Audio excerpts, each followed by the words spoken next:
We built everything around one simple premise. Intrinsic motivation is 10 times more powerful than extrinsic motivation. If large corporations could frame their innovation effort as solving big problems profitably, then the world would be a better place. When we do work that we think is significant and meaningful and worthwhile, we stretch, we step outside of our comfort zones, we take risks, we face challenges.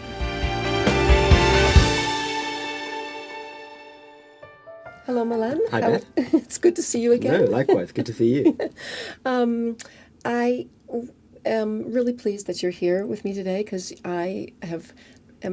your story has really, really inspired me a number of times when we've been working together with about 4 different companies we've been working with and together. And I'd just like you to sort of tell us what you're doing, how you got into it, and where you are with it today and where it's going. What's going to happen. Sure. Look, my pleasure. And Beth, thank you for having me and inviting me. It's always a pleasure talking to you and being involved in the things that you do. Okay, so the company that I co-founded is TIL Ventures. And up until a few years ago, all we did was one thing, which was a program called the Intrapreneur Lab. So entrepreneur, but with an I. Official description of the Intrapreneur Lab: it's a corporate innovation accelerator to help large corporations develop profitable new products, services, business lines that open up new markets. The more plain-spoken version of that is that if you work for a big company and you have an idea which can make lots of money for the company and in some way make the world better through creating something new, then the Intrapreneur Lab tries to help you make that happen. We had very, very humble beginnings, and if it's of interest, I can tell you a little Absolutely. bit about I'd love to hear the story. But Intrapreneur Lab is now, very well established.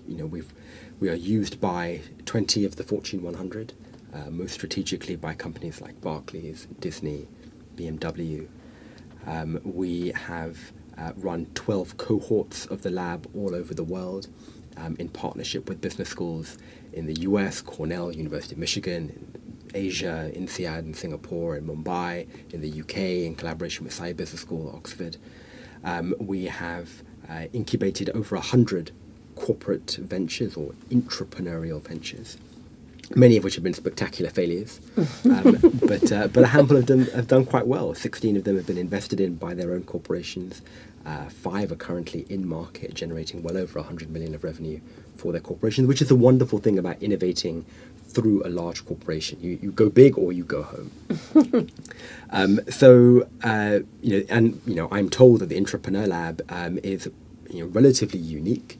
And I think, in our space of entrepreneurial innovation, perhaps the largest and most established program that exists. So that's, what it is. How did this all begin? It was cooked up over a dinner conversation in February 2012. So look, a brief bit of my background. I was a chartered accountant because my dad told me I had to become a chartered accountant. I did that for a few years, realized that this is not what I wanted to do with my life.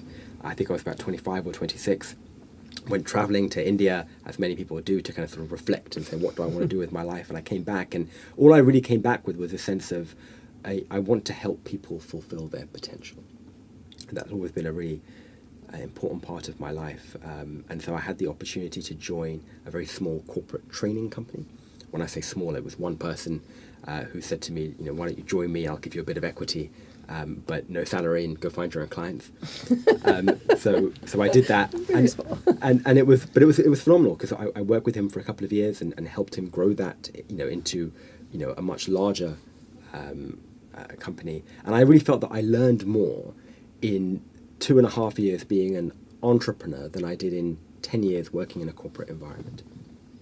But I also felt that this wasn't like it for me, it felt like a stepping stone, but this, I felt like I was almost doing someone else's life's work and didn't really know what my life's work was. And this is now, I'm about 30 years old, 31. And then I had a dinner conversation. My wife works for DFID, the UK Department for International Development, so the sort of equivalent in the US is USAID. A friend of mine works at Accenture, and we were talking about we were having dinner in February 2012, and they were talking, I was listening quietly, about this idea of the large societal issues of our time being business opportunities in disguise. The future of energy, the future of mobility, how do you bring banking to those who don't have it? And that if large corporations could frame their innovation effort as solving big problems profitably, then the world would be a better place. And we need more brilliant ideas coming out of these large corporations. And I was listening quietly, and the light bulb that went off in my mind is, I said, in my experience, brilliant ideas come from brilliant people. And I don't think that we're born brilliant. I think we become so through our life experiences. When we take risks and face challenges and step outside of our comfort zones, building things that we believe in, we realize that we could do things that we never thought were possible. I mean, that had been my experience in this couple of years of being an entrepreneur, and everyone who I'd ever known that had created anything worthwhile, it had been their experience. And, look, I'm a big fan of, I'm a big fan of money. We should all be successful, have the car that we want, the house that we want.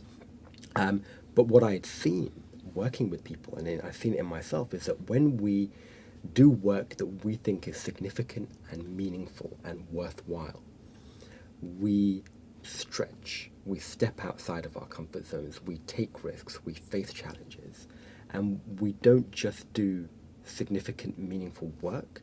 In the process, we become significant, meaningful people. And it was that interplay between the work that I do and the person that I become that was really turning my mind. And so I blurted out over the dinner table in February 2012, we should create this thing, this program called the Intrapreneur Lab. I didn't have the name of it at the time. And let's just take people from large corporations with early stage ideas that can make money in a way which makes things better. And then run it just like a startup accelerator, but for people who are full-time employees. So we'll take them away for some intensives, we'll partner with business schools, we'll bring in a faculty of world-class mentors and subject matter experts and pitch coaches, and then they'll still have to work on their day job, so they can do this perhaps, say, 20% of their time over a 3-month period. And at the end of 3 months, they pitch, not to a VC, but they pitch to their own C-suite, who then say, right, if we like it, if it's a go or a no-go. If it's a go, here's money and resources. If it's a no-go, then fine, the idea dies, but at least we've taken a group of people who know how to build something from nothing, driven by a sense of purpose. And I think the more people like that, who ultimately rise up to lead these large corporations, the better we'll all be. So that was the idea. My friend from Accenture and my wife looked at me blankly and said, nice idea, and carried on the dinner conversation. But for me, it was an idea that wouldn't let me go, and it took 18 months, quite frankly, about 25 miracles all had to happen in the right order. And we ran the first lab in October 2013. In London? In London, well, in Oxford. Cyber School supported us, Accenture came on as a partner, Barclays, GSK and Novartis sent us teams, and we got a phenomenal outcome with Barclays. So now Barclays have a whole new line of business called Barclays Impact Investing, run by the director of Barclays Impact Investing, Damien Pyatakis, who came to that very first lab as a mid-level VP within Barclays with this early stage idea. And 3 months after that first lab, Barclays could see the promise of this, and they said to me, look, can you run 3 more in 2014, one in New York, one in Johannesburg, one in the UK? And I said, sure, I've got no idea how we're going to be able to do it, but, we'll see what we can do. And the lab really then just grew from there. And then, 2014, 2015, other organizations started approaching me, said, look, we like the Intrapreneur Lab, but can you do other work for us in this space of innovating into new and unimagined spaces? And that's really where TIL Ventures kind of came into being. And my partner, Dr. Milan Samani, PhD of corporate entrepreneurship, head of frontier innovation at Cornell, was one of the mentors and subject matter experts in the first few cohorts of the lab. I said to him, Eric, look, how do you feel about joining me full-time as a 50-50 partner and help me build out TIL as a larger organization? Because the World Bank were getting in touch and saying, can you do something for us? And other organizations were saying, look, we like the Intrapreneur Lab, but can you help us build our own internal innovation incubator using all these principles of connecting people to a sense of purpose, tapping into their intrinsic motivation to empower them to act like entrepreneurs, to help them build things that they believe in, but ultimately create impact in the world and open up a new market for the corporation. So that's really the work that we've been honoured, privileged, lucky to be doing the last few years. And so, where are you right now? Like, what's happening right now in the business? Because we've worked together, you and I, for about 3 years. Yeah. With Barclays, Disney, Pearson, and now recently BMW. And you have a number of other clients out there, and you've grown substantially, as you just said. It started off really, really small with an idea, and then you've built it into something that's amazing. And so where are you right now with what you're doing, and what is it you want to look forward to? Yeah, sure. So we company was incorporated in early 2013. We've basically doubled in size every year, except for last year. And last year was a year of I feel that there are kind of constant inflection points. But last year was definitely one of them towards the end of last year, saying, right, how do we now truly scale what we're doing? Revenue is important, profit is important, the number of employees is important, but what's really important to me is the impact that we create. And what are the different ways in which we can do that? So last year, towards the end of last year, it became clear that this diverse network of mentors and subject matter experts had enabled us to punch above our weight to a faintly ridiculous level. The types of things that we were doing, sitting in an office with the CEO of BMW UK, and having the conversation we're having. It was, I couldn't have believed that I would be in those situations even a few years ago, getting published in Harvard Review and the like. But so that network was tremendously powerful. But what was also clear is that we needed a core team. We needed a team initially of about 10 people who just knew how to do what we do. We developed a real sense of a methodology about how do you go from an idea to a venture. How do you, which was also fundamentally different to what is out there. There's a lot of people out there, doing, applied design thinking and operating in a lean way. But I think we created something which was just quite distinct. Right. So let's just for a second. Let's just focus on the distinction of what you've created, because I just have been reading a report from EAC Business School called Open Innovation, and they researched 44 large multinational firms, and they looked at how they're addressing corporate venturing or innovation for corporates, and the majority of corporates are looking out externally to their company and looking at how to bring these startups in internally, and how to integrate sort of these ideas, and then how to grow it once they bring these external ideas internally. Right. So yours is about low-hanging fruit. It's like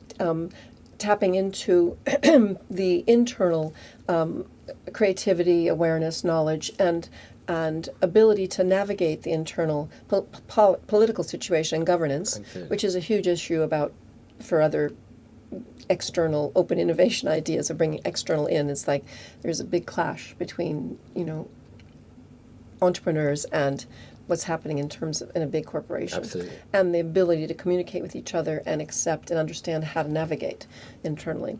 So in your situation, it's something that I have not seen as being very focused on, meaning there aren't very many programs like what you're doing, that the corporates, it's like this sort of lack of awareness that they have jewels of these low-hanging fruit right in their company, and they need to basically focus on that first and then look outside, or maybe do both at the same time, Yeah. some hybrid of it. Because so what's your experience in terms of?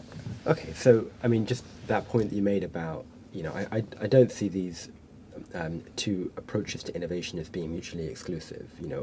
Work with the broader ecosystem of startups who are out there doing stuff. Fantastic. We should do that. Cultivate and develop ideas from within. That's also good, and we should do that as well. I do feel that the market is much more developed in that former space. Right. That's where. I haven't read that report that you're referring to, but I've read many like it, and there is a huge amount out there about, how to effectively work with startups. Principally because most corporations are pretty terrible at it. Right. But in our space of intrapreneurship, it feels much more nascent, and also nascent. But I think there are people who've been very interested in the space, but how many actually are able to deliver results at a significant level time after time? Right, and I think it's the wrong question. It might not be the correct question that the corporations are asking. It's like, how can we work with startups? I think the question which they've been looking at also, but I don't know that they've been addressing it in a way that's as effective as they could look at it, is how do we approach innovation? So most corporations that I know of want to be innovative corporations. They don't want to just have innovative products. They want to have sort of this sort of creative, innovative environment for the whole company. Right. But looking outside only and trying to sort of superimpose or integrate it internally, for me, is like only part of the equation.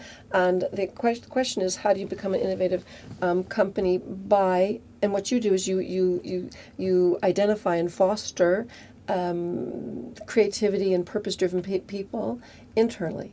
And so, which is, it's just like when you're marketing something in the world, it's much more effective to get more and more business from existing customers than it is to go out and try and develop a new customer. So it's the same idea for the corporates, in my view, is that it's much more effective time-wise in terms of knowing each other, your awareness of what works, what doesn't work, and why it doesn't work, and the ability to create if it's internal versus external. So it seems to me, from what I've seen, is that you've tapped into something that is sort of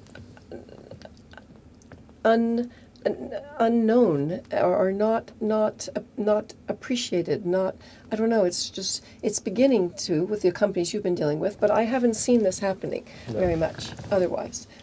Because we built everything around one simple premise: intrinsic motivation is 10 times more powerful than extrinsic motivation. There you go. And I did not. Okay, is it 10 times, 20 times? I don't know, but it's significantly more powerful. And there is research and data out there which demonstrates that. But what we did is we built a business model that was premised on that. So if you're in an innovation department, or if you're in a senior leadership position at a large corporation, and you think, right, how do I grow into these strategic markets, open up these new strategic spaces, you should be asking yourself, if intrinsic motivation is far more powerful than extrinsic motivation, how do I harness the intrinsic motivation of the people who work here in this company? Right. And you have to think about that question deeply. And then you have to build a series of processes and an environment that allows people to connect with what motivates them intrinsically. And we understood that. And I think in an environment, certainly a few years back, and even to this day, where a lot of people are talking about this, but I think what differentiated us is we executed on it. We said, we don't believe, we know for sure that if you have a clear sense of where there is an intersection between your passions, your talents, and your values, that you can mine that space to discover what it is that really connects you with a sense of purpose, like what you are as a human being put on this earth to do. And then if you can figure that out, and you can find some type of ideal or some type of goal which is not just about your bonus and your promotion and how much money that you're going to earn, but it's bigger than that. Right. And you can say, right, this is the thing for me that is unique to me, because it's a unique expression of the things that I love doing and that I'm good at doing and that are important to me. And I am going to dedicate the 10, 12 working hours that I have every day to that. When you do that, two things happen. One, a tremendous amount of energy and dynamism comes from you. You just realize that you can do amazing things, and things that, all these obstacles and roadblocks that appear in your way, they just don't bother you as much. You're just like, you know what, that's just my to-do list, Right. rather than things which would paralyze other people, because you're so inspired by what you are doing. And the second thing is you're much more fulfilled. You basically wake up each day looking forward to going to work. Right. The notion of work being in any way anything other than energizing and exciting and fulfilling becomes ridiculous. And so we knew all of these things, and there are many books and reports out there that talk about all of these things. But in the corporate world, it is ignored. And it is, it's seen as being fluffy. Mm-hmm. So let's not talk about stuff like that. We're here to generate 4% incremental growth on our P&L. Yes, ROI. And therefore, and so all we did is we brought the two together. We said these things: purpose, working with a sense of elevated intention, unlocking dynamism, gaining fulfillment in your work, can be applied to those types of people. If they work in that way, can solve big problems that have been unsolvable to date. And so the issue that the corporations really care about, which is how do we create new things in order to kind of drive growth, we can apply this type of thinking to solving those types of problems. And we can create a program, a process, a series of interventions, an environment that allows people to act like that, and judge us on our output. Okay, yes, Barclays took a chance, on me and on us back in 2013 because, and likewise with Disney and likewise with Pearson, because they were people who believed what I believed, and when I talked in this way, they said, look, we'll give you a shot. We can't pay you a huge amount of money because you're completely untested, but we'll give you a shot and see what we can do. And we delivered. Now there's 100 million of revenue, and now that's why all these other corporations are saying a lot of people are saying we don't really understand what you do, or we don't really understand how you do what you do, right. But we can see the results. Right. And so that's why, is it low-hanging fruit? It's low-hanging fruit in that for a large corporation, all the resources are there at your disposal. The people are there. Right. And frankly, they're not there for very long, because, some of the companies that we work with, to get onto their graduate schemes, there are like, 100, sometimes thousands of people that apply for each one of those jobs. And then 3 years later, 80% of them have left. Yeah. And that's a problem which is just getting worse and worse and worse. And so your program helps solve that problem. Absolutely. Because they retain, when people are inspired and the company supports them in their purpose and their inspiration, they stay. And there is a real risk that when you start talking about, let's, help people connect to a sense of purpose and be intrinsically motivated, that like, oh, that's the kind of, sure, we'll do that. Go for a one-day workshop, which HR are going to do, and then come back and get back to work. Yeah. We're talking about actually live that.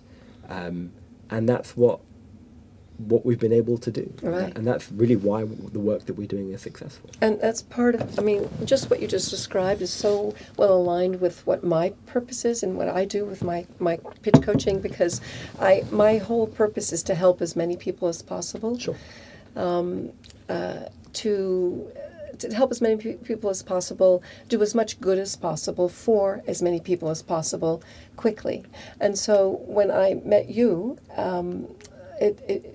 to see someone of like mind who has the same focus was really, really, really gratifying. Because most of what I do with the companies, et cetera, it's about people doing good in the world, whether it's clean tech or biotech, med tech, fintech, ed tech, ag tech, whatever. Yeah. And you take the corporate environment and look for business ideas and units that can be grown in order to do good in the world and make money for the company. And that's the thing, because it's not that different. All the startups that you work with, I would have thought the vast majority. In fact, let me ask you that question: what percentage of the startups that you work with do you feel that the founders are predominantly driven by, I just want to earn loads of money and exit this company. I don't actually care what I'm building. It could be this widget or that widget. I'm just interested in getting really, really rich. Almost none.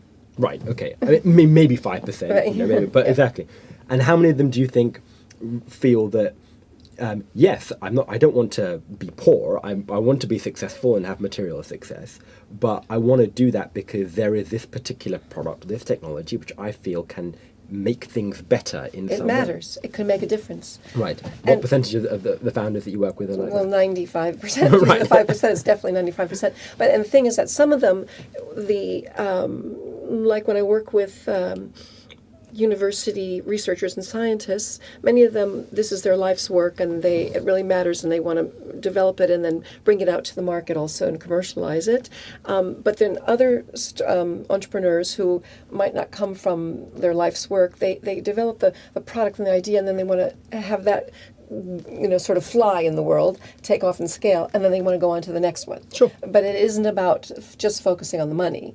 But the money is not a bad thing. It's like money is an equal exchange of energy. You put Absolutely. something out into the world that's, Yeah, right, and then you get the agreed. money back. But you're right. The idea that which is sort of, I'm from Silicon Valley originally, from California, and the idea that, just everybody's out there just to make the money.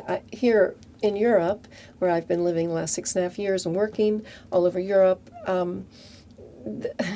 that is not the main focus. And one of the things I like working, why I like working here in Europe is because I meet people like you who take that sort of idea of doing good in the world and having, it's what you said about having real, unrealized and unimagined possibilities, or something like that is what you said. And in the corporate world, I find that in the entrepreneurial world, also which I work with all the time, there's this combination of values. So it's society across all of Europe has these values that government should help, as well as industry, as well as citizens, as well as academia. So it's the idea, I've been working in programs and for organizations that bring it all together so that everybody can share, not duplicate their effort. Like I work for the European Institute of Innovation and Technology, EIT, around clean tech, health tech, food, energy, etc. And there's the Europeans put their money where their mouth is. It's like we believe that this is, the betterment of all people is good. There are huge challenges that need to be addressed, and we're going to help industry come into the conversation to meet with academia, to meet with citizens, to make it all help better. And for what you do is you've got industry looking at their worlds of their company and saying, who can we put together? Because that's the thing. The people that I've coached, that you've brought me in to coach for these companies, Pearson, Disney, BMW, Barclays, they what they've done, it's not just that they have an idea that's amazing and that they get the support from you and your people in order to get there, and you've set up the key people, the C-suite people who need to listen to them, but they understand how to navigate, so they build the team and the champions internally to make it happen. Sure. So that's what you've done on a corporate level, and in Europe does it on a Europe-wide level. Sure. And it's putting its money where its mouth is in terms of government money also. And that's what I see is not happening in Silicon Valley, because in Silicon Valley you can't get government money. You're on your own. It's the idea that the individual does it all and you do it all by yourself, which is not true. But there's more balance over here in terms of the support. So what I see is that there's more of a lens here that's more less risk-taking in general. But when you do surface all of the good ideas, the people that come out of it have been supported well enough that they're really, really viable. So the ideas that have come out of your program, the people that I've seen from these different companies have really viable business ideas. That's why you've had such success, because of the process and this approach that you've set up. And it's been really, really gratifying for me. Sure. Also. No, and you've added a huge amount of value to helping those entrepreneurs be able to communicate their ideas really convincingly.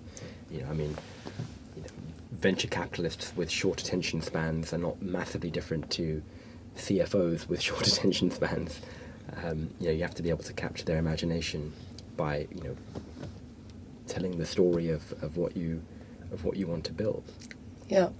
No, I think that there isn't a huge amount of difference. If I look at the corporate world and the entrepreneurial world, there shouldn't be a huge amount of difference. But there is.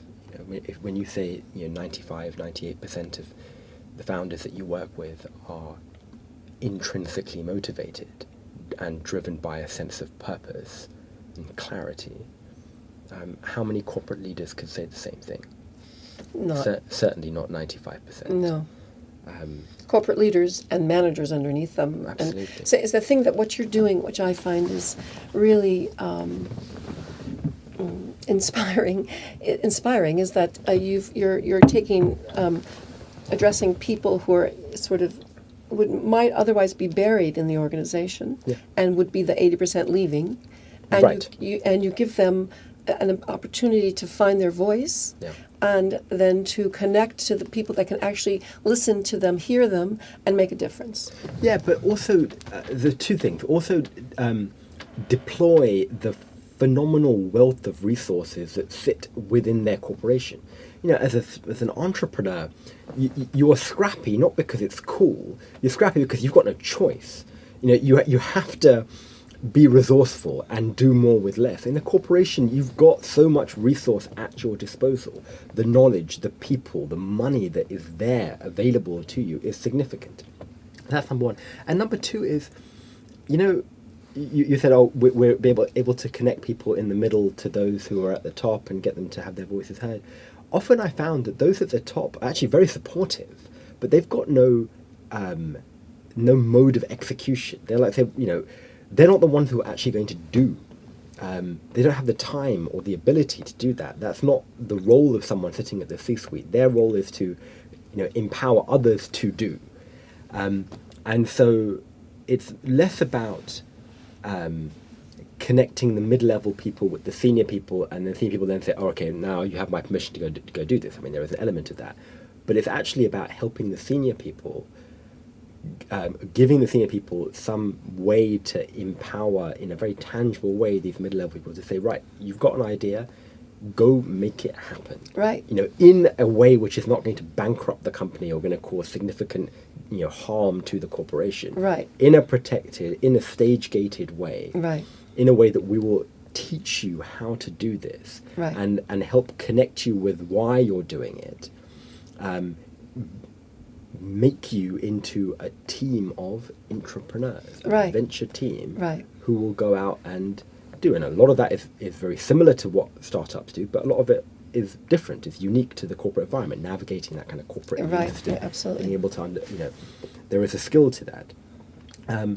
And when you do that, that's when you get results. And I honestly see that the groups of people that we work with are actually in those two camps that you mentioned. Camp number one is the mid-level people who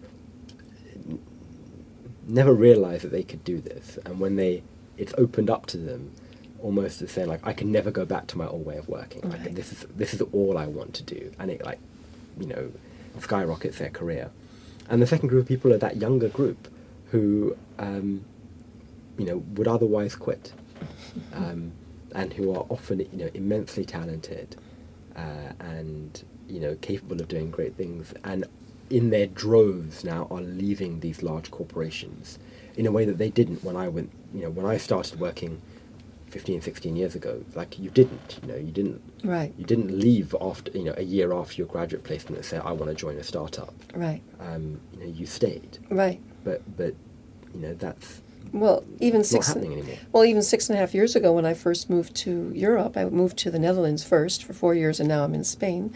But there's been a huge sea change of accelerators being formed and incubators and entrepreneurs popping up all Absolutely. over, and communication across internally in different countries, and now between countries. That wasn't, when I first came, it was sort of nothing much was happening. It was like really the old world sort of thing, and it's just changed so much. And in fact, in this report that IESE's just published, it's like, I think 40% of all corporate venturing efforts have started in the last 5 years. Yes, that's exactly aligned with what I've experienced. I agree. Yeah, so it's a really. It's been really, really satisfying being in Europe for me at this time and connecting with you and these other entrepreneurs and my scientists and researchers from different universities that I coach to see the change in people, the awareness that there are other possibilities out there from their ideas can actually be realized in the world and in a way. And what I do is I help them articulate and communicate that clearly. And what you do is give them the tools and the training and the support, and which includes some of what I do, but in general to give them the ability to then actually create their business and understand that they can have an idea and act on it, which in a corporate environment, of course, doesn't happen very much. Now, I used to work in banking for a couple of years, and I always felt like it was dying by 1,000 cuts because you could never, your ideas and everything, there was just too much that was blocking you from articulating your ideas and being able to act on them. There was just too much too many political things, not enough support for it. And in a lot of organizations, corporates around the world, that still happens. It's like these people that are leaving, they're not going to stay and die by 1,000 cuts. They're going to actually leave much sooner than I would have. And that's the point, isn't it? Yeah. Yes, that's exactly. And they are leaving. That's right. So, retaining, your key talent is so important because you lose so much of your money and your productivity by losing these key talented people. So the fact that you can help these companies retain them, like out of these people that have gone through your program, what percentage of them have been staying in their programs? Do you know? Yeah, well over 90%. Wow. And that's funny because we've had many more ventures that have not launched than launched. So certainly the ones which have launched. But even the not launching Even ones. the not launched ones. Because what happens is that people realize that there is a different way that I can work. Right. And they take that into their day jobs. Now, some people have said, actually, I've realized that, I'm an entrepreneur. Right. And actually it's right for me to leave and do that. And that's fantastic. Right.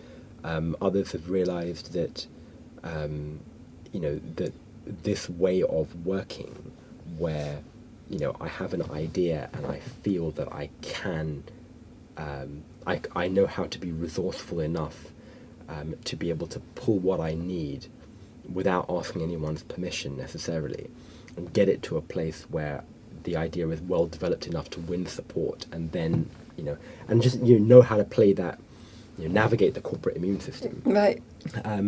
Just accelerates and turbocharges their career. And I suppose, there probably are a certain number of people who kind of go through work with us and then say, that's not for me. I never want to do that again. Yeah. But honestly, it's the minority. Yeah. And those are the people who just get sort of stuck, in mid-level roles and just go work and do their 9 to 5 and that's what they do. And a corporation you can do that, right. in a corporation, and some people, that's all they want, and that's fine. But the problem that corporations are facing is that,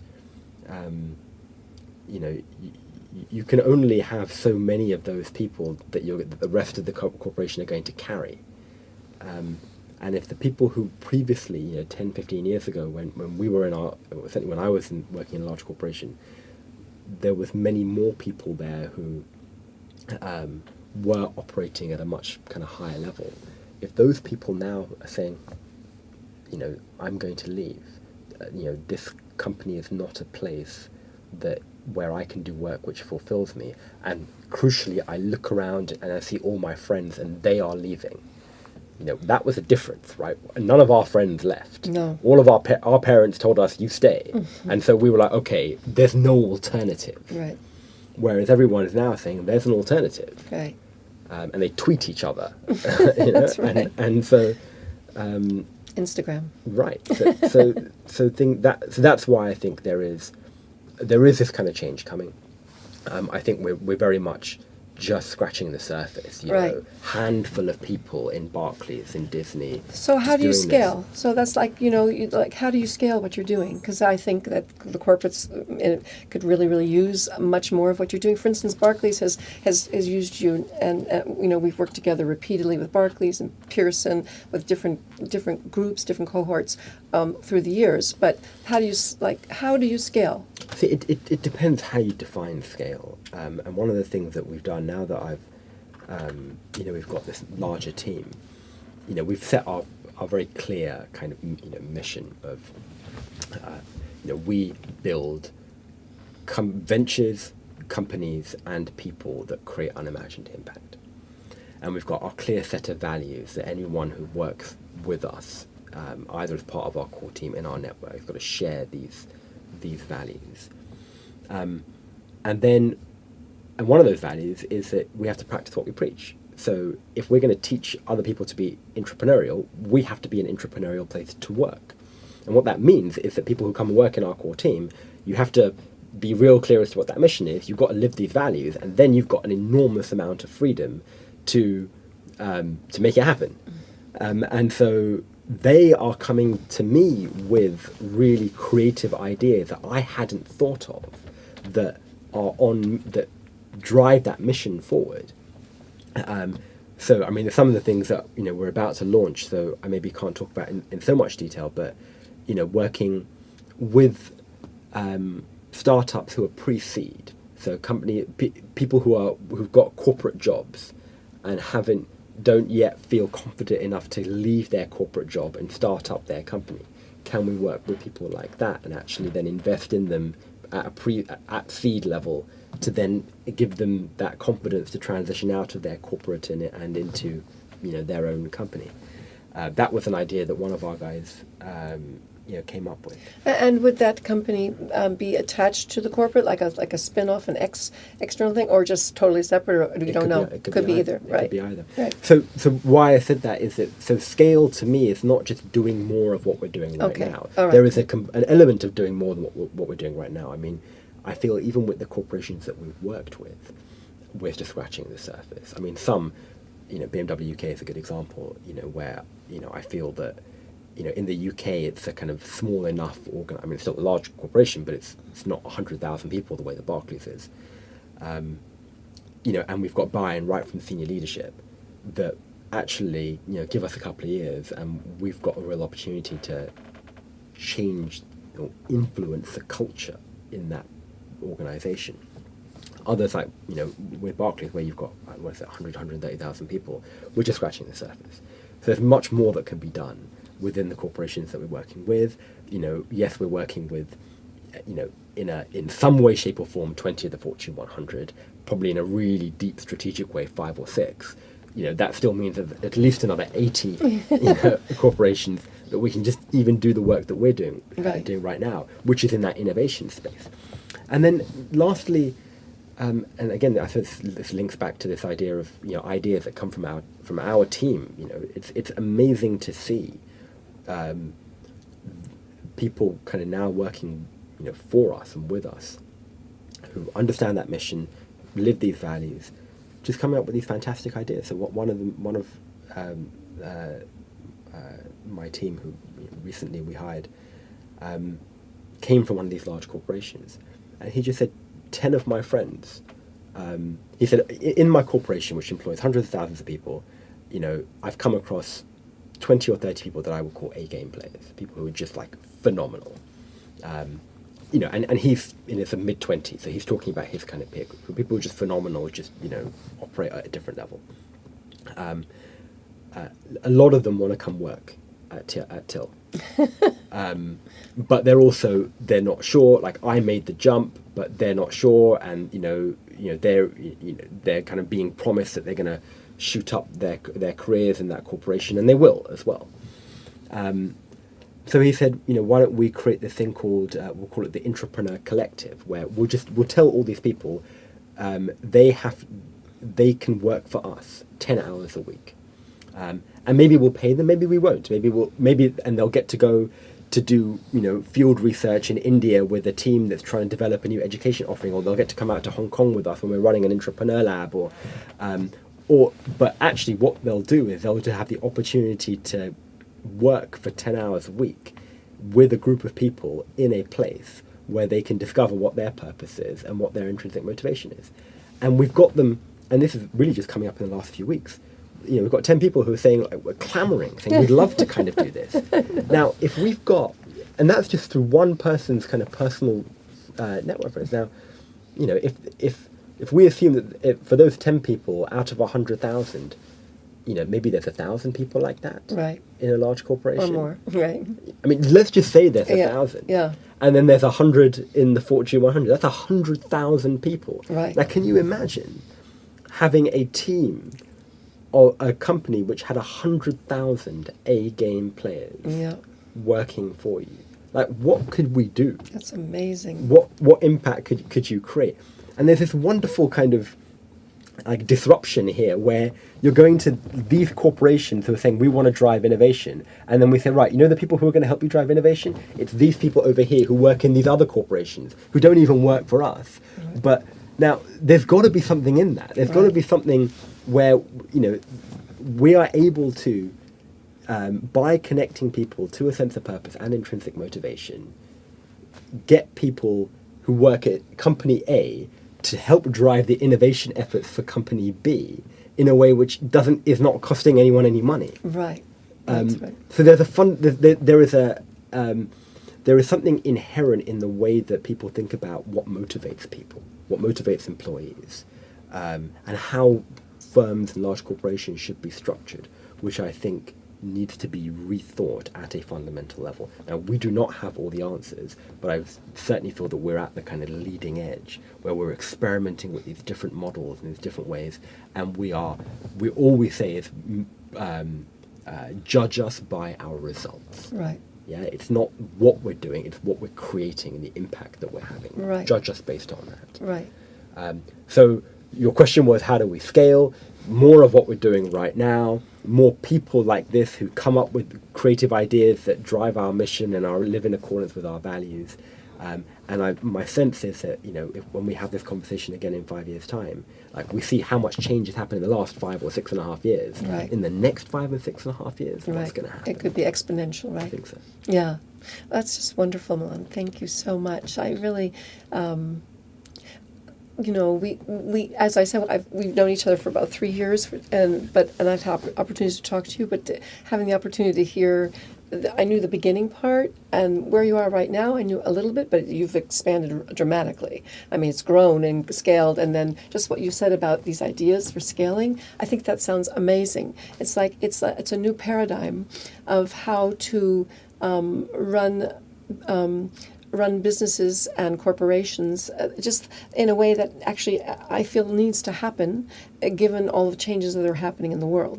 And so there's a push-pull in the world between like the people who want to have everybody, cooperate and share, and then which means you have to give up and take on some things you're not really happy with, but that for the benefit of all, you're going to sort of be able to sacrifice something in the short term to get something in the long term, and then the people that just want their stuff for theirs and sort of stop that sort of change.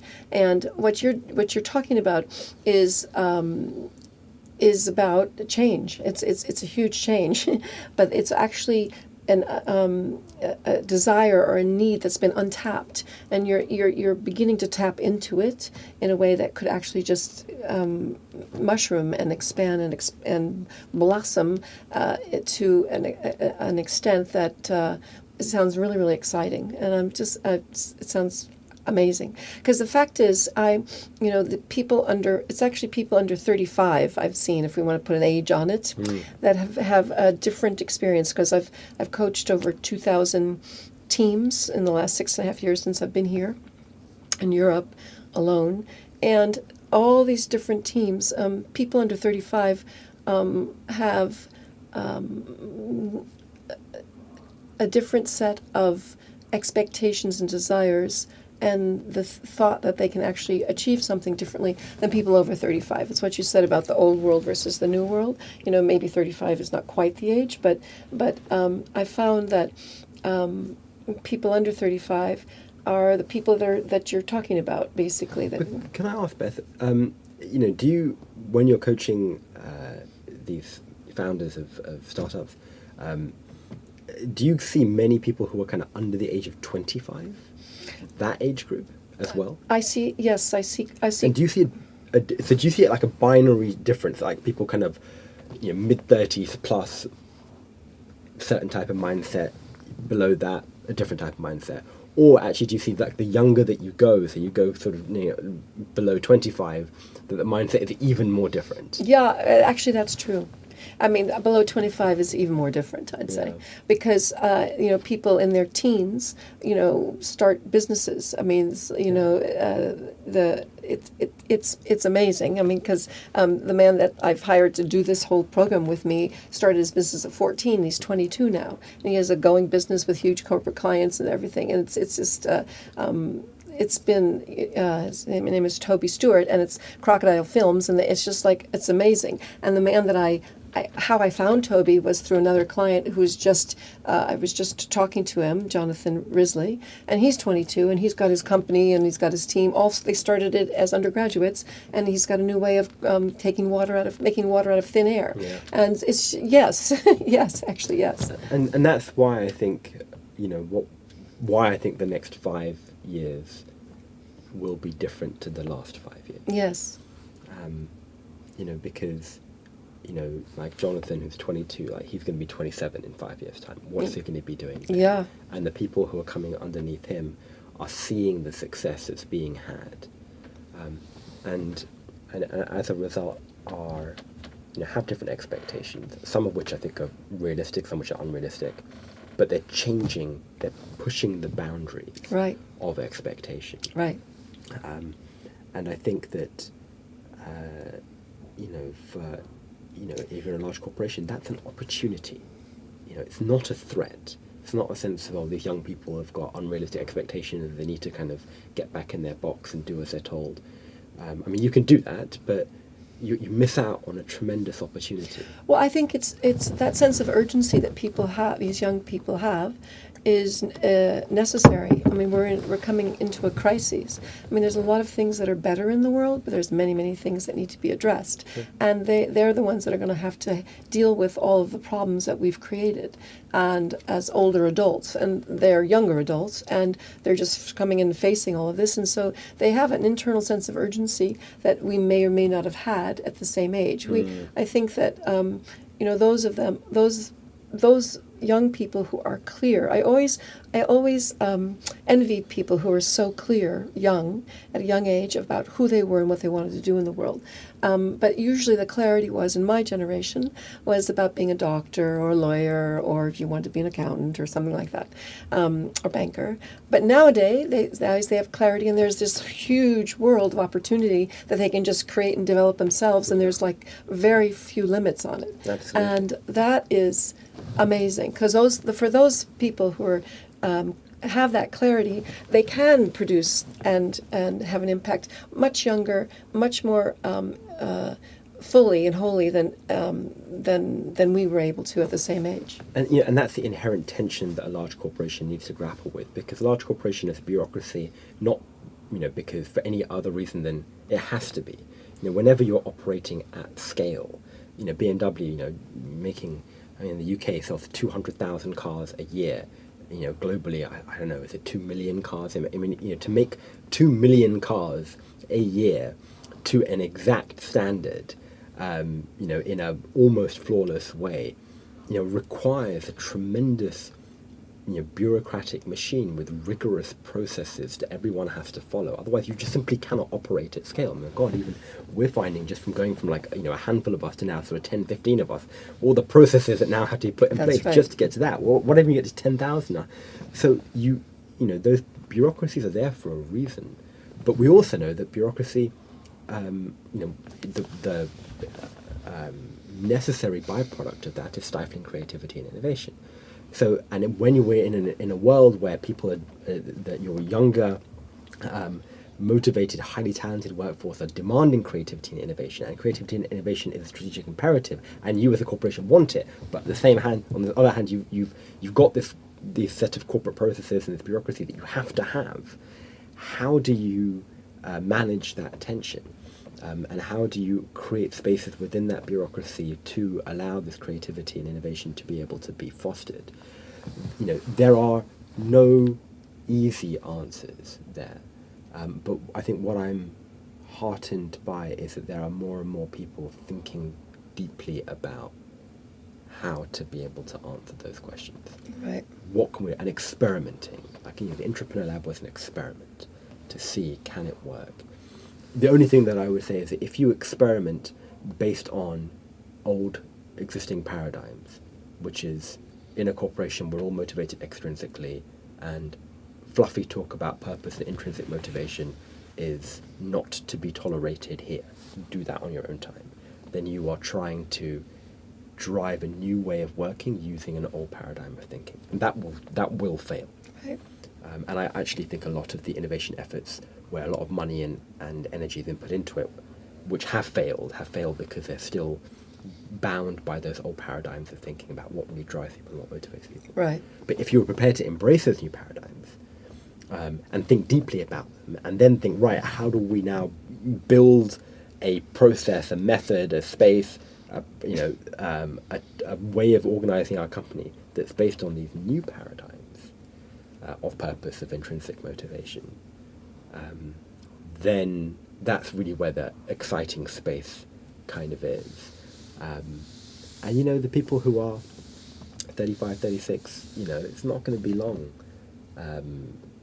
before they're in C-suite positions. I mean, there are people who, I know personally at the corporations that we work with, who I think it's probably another 5 or 6 years before they rise up into C-suite positions. Right.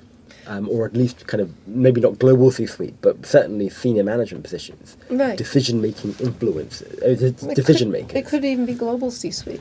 I mean, in the political arena, we've had like Emmanuel Macron and Justin Trudeau. I mean, we've got really young people Right. in really powerful positions because they've got who brilliant ideas. bring a very different energy to it. They have a different model. They're not relying on the old system. They understand it, the old system, but they've got new ideas about what needs to happen. And so I think it could happen more quickly. Yeah.